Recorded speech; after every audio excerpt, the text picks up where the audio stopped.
امام حسین علیہ السلام کی شہادت کے بعد ان کے اہل بیت کو قید کر لیا گیا۔ اس قافلے میں حضرت زینب علیہ السلام، امام زین العابدین علیہ السلام، حضرت سکینہ علیہ السلام اور دیگر خواتین و بچے شامل تھے۔ یزیدی فوج نے ان مظلوموں کو بے کجاوہ اونٹوں پر سوار کر کے کوفہ کی جانب روانہ کیا۔ کوفہ پہنچتے ہی شہر کو سجایا گیا جیسے کوئی فتح ہوئی ہو، لیکن جب لوگوں نے امام حسین کے اہل خانہ کو اس حال میں دیکھا تو فضا سوگوار ہو گئی۔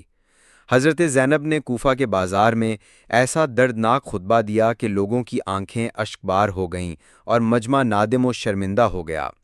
ابن زیاد کے دربار میں حضرت زینب اور امام زین العابدین نے یزیدی ظلم کو بے نقاب کیا۔ یہ سفر محض جسمانی اذیت نہ تھا بلکہ روحانی و فکری بیداری کا آغاز تھا جس نے یزید کی حکومت کی بنیادیں ہلا دیں۔ یہ قافلہ حق کی علامت اور صبر کا عظیم نمونہ بن کر تاریخ میں ہمیشہ کے لیے محفوظ ہو گیا۔